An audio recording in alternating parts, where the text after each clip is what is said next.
pemilih KPU Kota Jakarta Utara, berjumpa lagi dengan kami tentunya episode ketiga. Lebih menarik, lebih seru tentunya terkait ngomongin pemilu. Bicara pemilu tidak ada habisnya. Ini adalah pesta tahunan.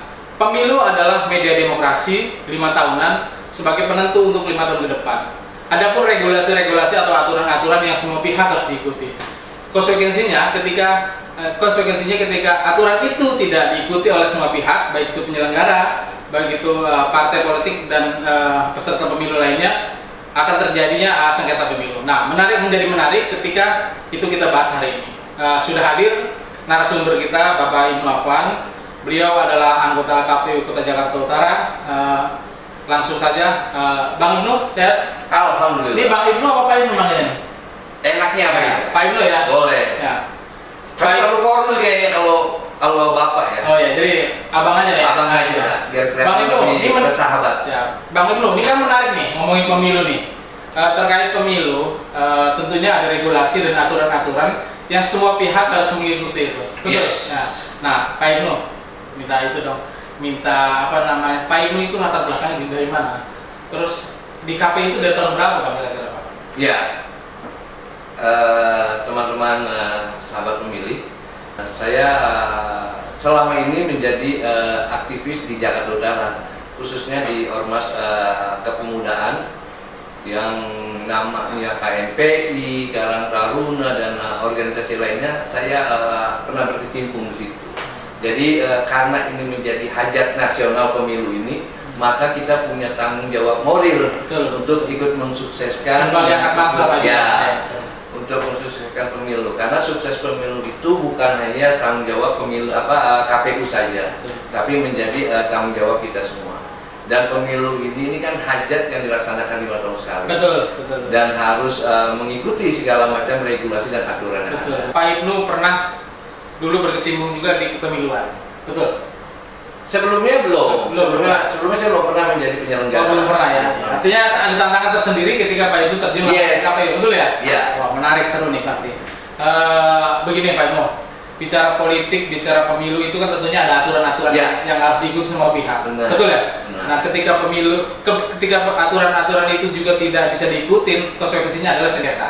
Sengketa itu ada. Kayak yang menarik gini Pak, yang menarik begini Bang, di masyarakat. Ada pertanyaan masyarakat, Bang, ada nggak sih Bang pemilu itu ketika ada pelanggaran itu ada sanksinya apa enggak, kan begitu? Ada pidananya apa enggak, kan mungkin barangkali masyarakat awam yang tidak mengetahui itu kan akan bertanya-tanya Bang, betul ya? Iya. Nah, betul. Artinya yang harus kita bahas hari ini, adalah terkait sengketa pemilu. Nah, sengketa pemilu itu kan ada juga pengawasan Bang. Nah, ada Bawaslu di situ, mungkin ada kepolisian mungkin, atau istilah apalah mungkin Bang Ibnu nanti bisa jelaskan itu. Boleh Bang sedikit dijelasin untuk masyarakat biar mungkin juga menjadi jelas masalah terkait sengketa pemilu tersebut, sehingga masyarakat juga paham ketika ada pelanggaran di bawah atau saat pemilu, artinya itu ada aturan yang harus diikuti semua pihak. Ya, kita awali dengan apa itu sengketa pemilu. Sengketa pemilu itu tidak hanya menyangkut soal hasil saja, tapi sengketa pemilu atau proses pemilu itu dimulai dari sejak mulai awal tahapan terlaksananya pemilu sampai dengan akhir.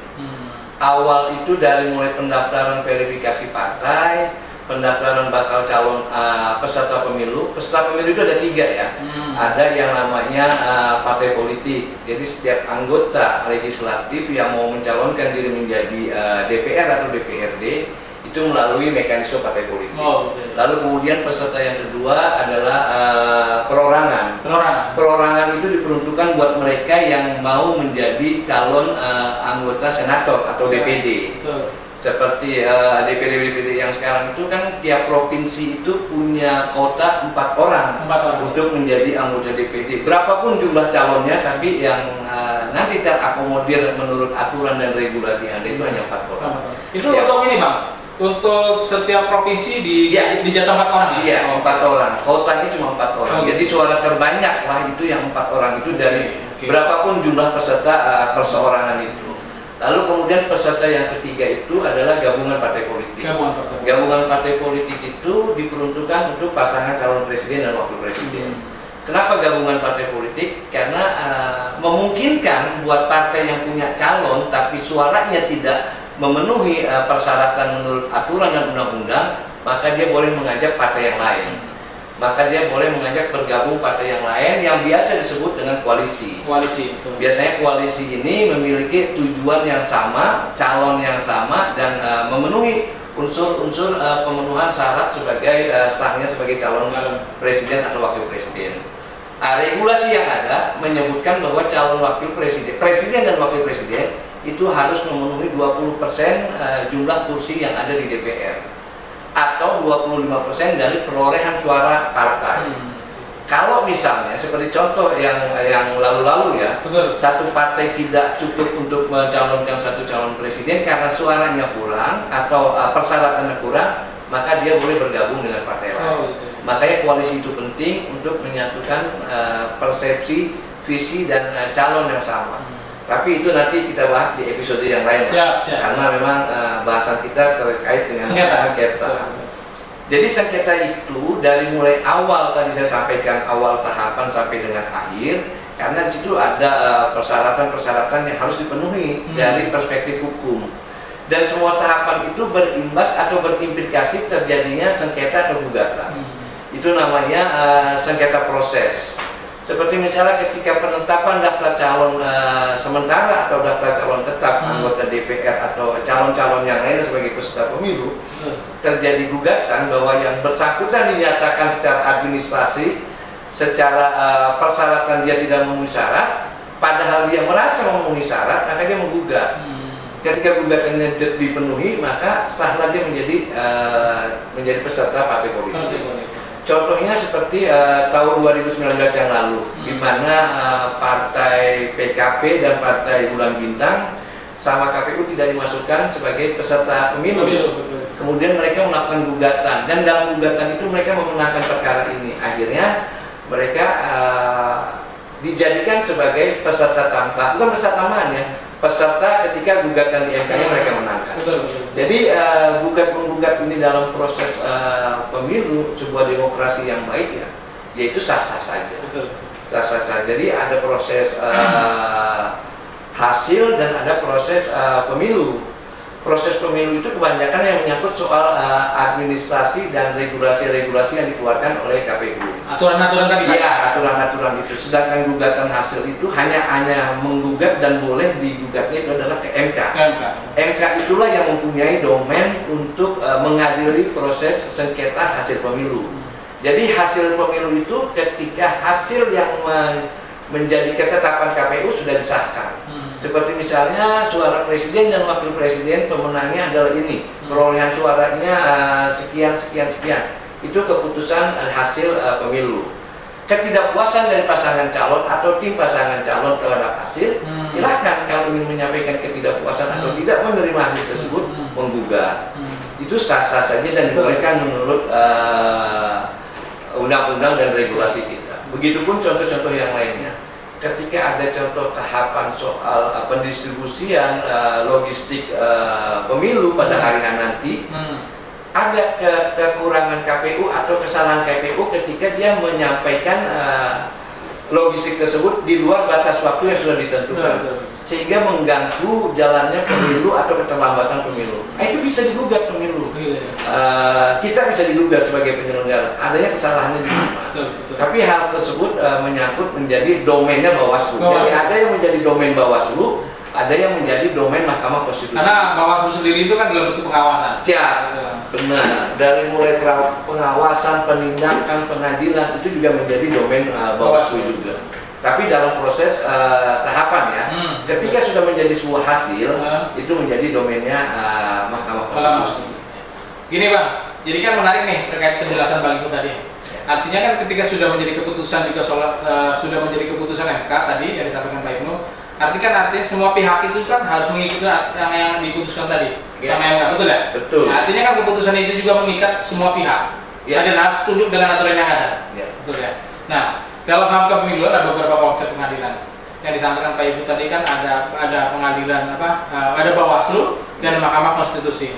Dalam hal ini batasan-batasan apa Bang? Kira-kira Bang, Bawaslu itu dalam pengawasan untuk melihat tahapan-tahapan itu sehingga ini bicara KPU sendiri Bang ya, bicara KPU sendiri supaya juga KPU tidak ada kesalahan terkait pengawasan dan terkait penyelenggaraan pemilu tidak menjadi salah, betul Bang ya? Ya. Tidak menjadi salah dengan regulasi yang ada. Nah, saya pengen dengar Bang, masyarakat mungkin juga pengen dengar batasan Bawaslu sih apa, pengawasan Bawaslu itu terhadap KPU apa sih, sampai mana sih batasan-batasan itu? Ya.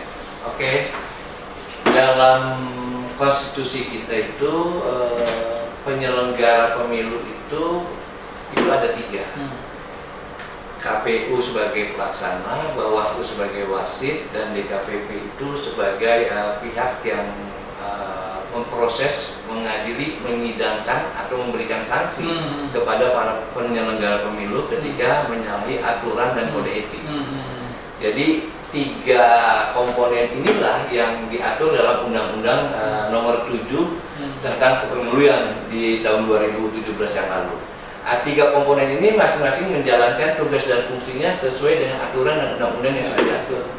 Bawaslu itu dari mulai penyidikan, pencegahan sampai dengan pemberian sanksi-sanksi yang memang itu dilanggar oleh peserta pemilu.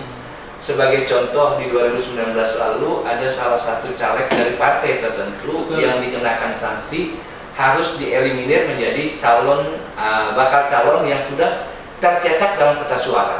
Begitu, ya. Karena yang bersangkutan menyalahi aturan dalam hal kampanye. Yang bersangkutan berkampanye di rumah ibadah. Dan di rumah ibadah itu dilarang. Sebenarnya ada fungsi Bawaslu yang jauh lebih penting daripada itu. Peningkatan soal pencegahan. Pencegahan itu gimana? Mengupayakan Bawaslu itu mensosialisasikan ini loh regulasi yang dibuat, disosialisasikan oleh Bawaslu, dan KPU juga melaksanakan regulasi tersebut. Jadi sebelum ada upaya penindakan itu pencegahan. Pencegahannya gimana? Ya di situ tadi. Ya, diundang semua partai politik sama seperti hal kita ketika mengeluarkan aturan-aturan baru atau PKPU yang baru yang itu dimungkinkan buat para peserta pemilu. Kita berkewajiban mensosialisasikan itu. Yang menjadi persoalannya, begitu pun persoalannya ada di Bawaslu sama seperti kita. Apakah partai tersebut juga ikut mensosialisasikan kepada calegnya? Betul. Kan itu menjadi persoalan. Iya, betul. Ketika kita keluar misalnya perbawaslu atau PKPU yang menyangkut soal kebijakan atau aturan-aturan secara teknis, yang menyangkut soal etika atau soal kampanye. Iya. Kita mensosialisasikan dengan benar sesuai dengan juklak dan juknis yang ada. Tapi yang menjadi persoalan, apakah partai-partai yang menerima materi dan muatan materi yang kita sampaikan itu mensosialisasikan juga kepada calegnya? Itu kan persoalannya kita juga tidak mengetahui. Artinya nih Bang, kita sampaikan dulu. Artinya KPU juga partai politik sendiri pun, peserta pemilu pun mereka harus berperan aktif ya. Harusnya seperti itu. Untuk memberitahu calon-calon mereka di bawah. Ada beberapa partai yang menjalankan fungsi ini dengan baik. Artinya ada sekolahannya, ada kelas politiknya yang kemudian memberikan informasi seputar kepemiluan dari mulai syarat sampai dengan mereka ketika terpilih nanti itu melalui pendidikan politiknya. Ada beberapa partai, tapi beberapa partai yang lain juga tidak sama melakukan hal yang sama seperti itu. Itu yang sangat kita sayangkan. Karena itu berpotensi untuk terjadinya pelanggaran-pelanggaran yang contohnya tadi saya sebutkan. Itu dari sisi kampanye saja, belum dari sisi yang lain. Jadi memang banyak sekali ruang-ruang buat teman-teman partai agar ikut membantu proses regulasi yang sudah dibuat oleh kita. Oke, baik Bro, makasih banyak. Wah, mantap ini. Pembicaraan kita jadi menarik. Ngomongin pemilu Bang. Ngomongin pemilu itu artinya tidak ada habisnya. Betul ya? Betul. Artinya regulasi itu tetap berjalan Bang. Pertanyaan saya sekarang, ini kan persiapan 2024. Ya artinya regulasi itu sama dengan 2019 atau yang berikut-berikutnya, atau ada regulasi baru yang juga harus disampaikan ke KPU dan Bawaslu untuk penyampaian ke peserta pemilu sendiri. 2024 itu kita masih memakai undang-undang yang sama di 2019, yaitu Undang-Undang Nomor 7 tahun 2017. Adapun penjabarannya nanti di tingkat teknis tentu saja tertuang dengan ketentuan-ketentuan atau ketetapan KPU. Yang namanya PKPU itu peraturan KPU. Peraturan KPU itu banyak mengatur berbagai macam hal. Dari sisi tahapan kita akan membuat jadwal dan regulasi tahapan dari mulai awal sampai dengan pelantikan calon terpilih maupun pemenang lah ya, katakan segitu. Selesailah kemudian itu menjadi tugas KPU mengawal dan mengedukasi semua peserta atau pemilih dari hal tahapan. Itu seperti itu, banyak sekali tahapannya dan sesuai dengan jadwal dan durasi yang ada. Seperti misalnya pendaftaran partai politik diperuntukkan sekian lama dan itu harus dimanfaatkan benar waktunya oleh para peserta yang mau mendaftar di pemilu 2024 nanti. Yang mungkin agak beda nanti adalah penjabaran di PKPU-nya. Sebab PKPU itu juga memang menyesuaikan dengan kondisi-kondisi yang ada.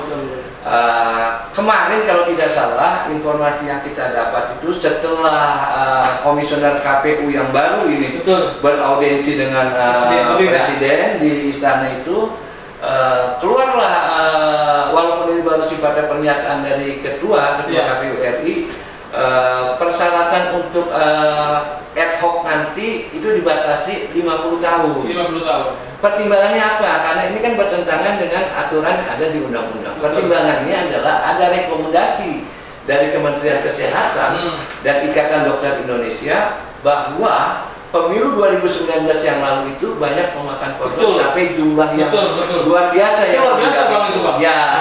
Itulah yang kemudian menjadi pertimbangan karena ini menyangkut soal nyawa kemanusiaan. Itulah yang menjadi pertimbangan sehingga wacana ad hoc di PPK, PPS apalagi di KPPS itu dibatasi di usia 50 tahun. Pertimbangan medisnya adalah orang yang berusia 50 tahun ke bawah cenderung lebih secara fisikly lebih kuat, lebih mampu dan ya lebih energik lah. Mungkin pertimbangan medisnya seperti itu. Baik, Pak Ibnu, makasih banyak. Bang, ini kan terkait sengketa pemilu. Ada kemungkinan nggak Pak, KPU sendiri nanti menjadi penyelenggara justru yang akan melanggar? Ini kan juga menjadi tantangan tersendiri ketika juga KPU kan di bawah ada KPPS, kan begitu, ada PPS, ada PPK. Dan itu juga menjadi tantangan tersendiri ketika aturan-aturan itu pun tidak dijalankan atau regulasi itu tidak dijalankan sama-sama. Dan itu kan beban juga untuk KPU sendiri, artinya membantu Bawaslu menyampaikan aturan regulasi yang ada supaya tidak terjadi. Nah, kemungkinannya kan bisa juga Bang, KPU juga tergugat oleh penyelenggara, tergugat oleh partai politik dan calon. Sangat mungkin itu terjadi. Seperti contoh ya, kita tidak bisa menafikan. Ketika perekrutan di tingkat ad hoc kemarin menyisakan persoalan juga. Dan memang secara persentase termasuk yang tidak begitu tinggi lah.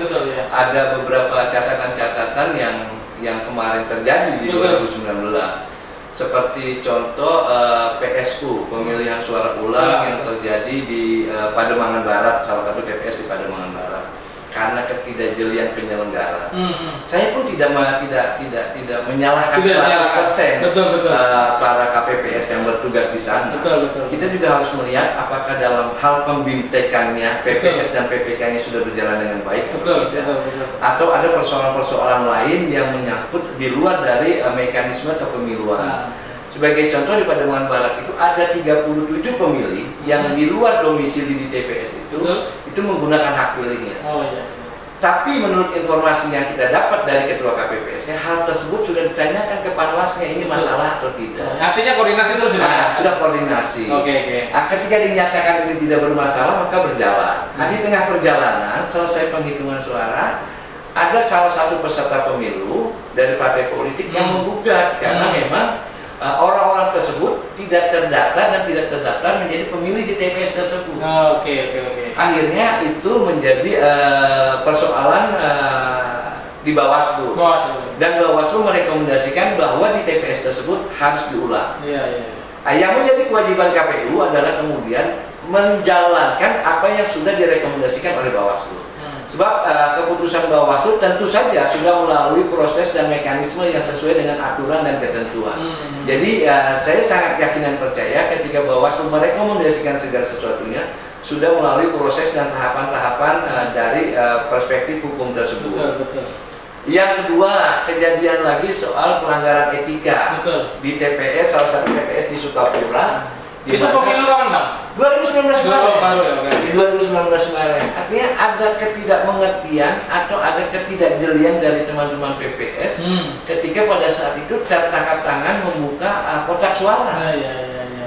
Setelah dilakukan penindakan, mereka dimintai keterangan dan diproses di kepolisian Polres 72 dengan Bawaslu karena ada indikasi itu adalah pidana pemilu. Betul. Jadi lain ya yang namanya sengketa pemilu, sengketa hasil pemilu dengan pidana pemilu.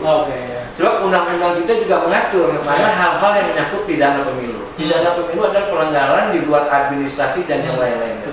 Seperti pembuktian money politik, apa segala macam, perusakan logistik pemilu dan segala macamnya. Itu masuk dalam pelanggaran atau pidana pemilu. Itu ranahnya kepolisian, Pak ya? Ranahnya kepolisian yang namanya Gakumdu. Menarik Gakumdu. Jadi hanya saja kita tidak menemukan motif di situ. Tidak menemukan motif dan kemudian ada solusi yang sama-sama kita sepakati pihak kepolisian, Bawaslu dan KPU. Kalau ini diketemukan motif dan diketemukan bukti ada kecurangan, maka kita menyerahkan teman-teman PPS ini kepada proses hukum. Tapi ternyata tidak. Hanya kelalaian mereka memasukkan berita acara yang harusnya disampaikan kepada petugas KPPS, tapi masuk di dalam kotak suara tersebut. Motivasinya tidak ada. Mereka mau melakukan dan itu dibuktikan, Bang ya? Dibuktikan. Akhirnya kita hitung. Kita hitung jumlah perolehan suara di kotak tersebut. Di Polres itu dibuktikan ada nggak. Kalau ini tidak sesuai dengan berita acara hasil, saya melepas ini kepada proses hukum. Berita hasil itu kan artinya kan setiap orang saksi sudah megang, Bang? Iya. Akhirnya di Polres tersebut dilakukan penghitungan di situ, pengecekan apakah diketemukan motif kecurangan. Ternyata tidak, karena di awal saya sudah menyampaikan kepada Bawaslu dan penyidik kalau ada motivasi kecurangan, dia tidak mungkin membuka kotak itu di tengah kerumunan orang banyak. Di tengah PPS. Apalagi ada pengawas itu, Pak. Ya, di depan orang banyak pada saat pengembalian kotak suara. Dia merasa bahwa kotak suara di dalam kotak suara itu ada berita acara yang harusnya terpisah dari kotak suara yang harus diserahkan oleh KPPS sebagai report atas rekap. Iya, sebagai report dia kepada KPPS. Jadi ada biaya yang memang diberikan oleh PPS kepada KPPS ketika mengembalikan kotak. Biaya itulah yang kemudian ditukar dengan serah terima surat itu. Itu ada di dalam kotak. Jadi dengan sangat sederhana argumentasi dia, ya kita kan cuma ngambil itu doang. Cuma karena ini terindikasi terjadinya tindak pidana pemilu, maka kemudian hal ini diproses. Tapi alhamdulillah yang bersangkutan tidak masuk dalam kategori melakukan tindak pidana pemilu, tapi melakukan pelanggaran administrasi atau pelanggaran etika. Etika pemilu, sehingga kemudian Bawaslu pada saat itu memberikan rekomendasi kepada kita untuk dilakukan pemberhentian tetap kepada PPS tersebut. Dan kita follow up 2 kali 24 jam kita mengeluarkan surat pemberhentian kepada yang bersangkutan. Karena biar bagaimanapun ini memang kekeliruan. Terlepas dari unsur ketidaksengajaan, kelalaian atau apapun, kita ingin menegakkan hukum dan aturan itu di atas segalanya. Jadi supremasi hukum itu menjadi jargon kita dalam melaksanakan pemilu kemarin dan ke depan. Bang, bicara regulasi tadi kan ada sebut abang katanya ada apa namanya Gakumdu. Nah, Gakumdu itu apa sih, Bang? Kan banyak tuh mungkin barangkali ngomong nih. Jadi mungkin barangkali masyarakat belum tahu nih Gakumdu apa sih, gitu kan? Ya mungkin biar jelas aja, biar masyarakat juga, teman pemilih juga tahu apa sih itu Gakumdu gitu kan, dan perannya seperti apa sih, gitu kan? Jadi Gakumdu ini sentra penegakan hukum terpadu. itu menjadi elemen penting di struktur Bawaslu. Jadi Gakumdu itu berkantor di kantor Bawaslu kota atau kabupaten. Yang unsur-unsurnya terdiri dari komisioner Bawaslu, kemudian dari kejaksaan, dan dari unsur kepolisian. Pokoknya mereka-mereka yang mengerti dan paham benar soal aturan dan mekanisme hukum. Betul. Kenapa Gakumdu itu kemudian dibuat? Yaitu untuk menerima laporan pengaduan atau memfollow up ketika terjadi temuan-temuan yang menyangkut soal pidana pemilu. Pidana pemilu ya. Kalau persoalan proses hasil pemilu, sengketa hasil atau sengketa proses, itu memang ranah Gakumdu, ranahnya Bawaslu. Ketika sudah terindikasi ada potensi terjadinya pidana pemilu, itu menjadi ranahnya Gakumdu. Oke. Jadi memang sentra penegakan hukum terpadu Gakumdu itu. Ya, artinya ini menjadi menarik nih Gakumdu. Gakumdu artinya kan kita juga baru tahu, Bang. Artinya mungkin masyarakat teman pemilih Jakarta Utara khususnya mungkin baru tahu Gakumdu itu adalah gabungan juga dari beberapa penyelenggara ya, termasuknya ada Bawaslu, ada KPU betul, ada kepolisian betul ya Pak, ada kejaksaan juga Pak. Iya, kepolisian, kejaksaan itu menjadi satu di Gakumdu itu. Oh gitu, oke. Nah baik, terima kasih Pak Ibnu. Nah sekarang kami sebagai podcast hari ini adalah mengangkat tema sengketa pemilu. Ini menjadi menarik ketika membahas masalah pemilu dari hulu sampai hilir. Artinya juga menjadi tanggung jawab kita bersama, Bang. Penyelenggaraan pemilu ini supaya menjadi baik, jujur, adil dan terbuka, umum, tidak menjadi kan bertanya-tanya masyarakat barangkali ketika ada pelanggaran kan masyarakat kadang-kadang ya medsos itu kan juga menjadi terkendala sendiri, kan? Betul ya? Nah, ketika itu juga nggak jelas, akhirnya penyampaian itu nggak jelas menjadi melebar kemana-mana. Dan pembuktian tadi itu kan juga bagian dari tanggung jawab KPU sebagai regulasi penyelenggara pemilu dengan membuktikan apa yang terjadi di bawah menjadi baik. Nah, terkait persiapan pemilu 2024. Artinya kan Bang Ibnu ini kan juga anggota KPU, Divisi Hukum dan Pencegahan, atau balik Bang? Divisi Hukum dan Pengawasan. Divisi Hukum dan Pengawasan. Artinya kan memiliki tanggung jawab besar untuk pengawasan terkait tahapan-tahapan tadi itu, sehingga juga penyelenggara-penyelenggara di bawah, baik itu PPK, PPS, baik itu KPPS, menjadi baik dan paham aturan-aturan main yang ada. Bang, persiapan 2024 Bang, apa Bang? Kira-kira buat teman-teman di bawah Bang? Ya, yang terpenting buat saya itu adalah segera mungkin KPU RI menyampaikan kepada kita PKPU-nya, karena ini sudah berhitungnya hari. Betul. Di mana akan dimulai tahapan di pemilu 2024. Itu adanya di tahun ini. Ketika PKPU ini sudah kita terima, lalu kemudian ada waktu buat kita untuk sama-sama mencermati dan mempelajari. Betul. Sejauh mana PKPU itu dengan PKPU yang lalu, terus aturannya seperti apa, durasinya juga seberapa lama, sehingga ada ruang dan waktu buat kita untuk mensosialisasikan ini kepada para peserta pemilu. Bayangkan saja, Anda bisa bayangkan 2024 nanti yang mau mendaftar partai politik baru saja sudah sekian banyak. Iya, betul. Ditambah dengan partai politik yang kemarin menjadi peserta pemilu yang lulus atau melampaui electoral parliamentary threshold, itu ditambah dengan yang baru. Itu yang harus kita verifikasi. Terkecuali mereka yang sudah ada di parlemen, partai politik yang sudah terwakili anggota legislatif di parlemen, itu hanya kita verifikasi administrasi saja. Tapi buat partai politik yang baru atau partai politik yang tidak lolos parliamentary threshold kemarin, itu harus kita verifikasi secara faktual juga. Jadi tidak hanya administrasi dan faktual. Memang yang paling mendesak ini, yang paling akan segera kita mulai tahapan itu yaitu pendaftaran dan verifikasi partai politik. Betul. Lalu tahapan berikutnya adalah rekrutmen anggota ad hoc kita, baik PPK maupun PPS, termasuk rekrutmen yang lain, persiapan yang lain, tahapan-tahapan yang lain yaitu data pemilih dan lain sebagainya. Dan semua tahapan-tahapan pemilu ini berimplikasi secara hukum. Karena itulah kemudian Divisi Hukum dan Pengawasan KPU itu punya tagline menjadi Selimut KPU. Artinya Selimut KPU adalah melindungi semua divisi-divisi yang ada di KPU dari segala macam bawahnya dong, Pak. Siap, dari segala macam tuntutan dan proses-proses yang teman-teman peserta pemilu atau partai-partai lain merasa tidak puas atau merasa tidak nyaman dengan keputusan-keputusan KPU.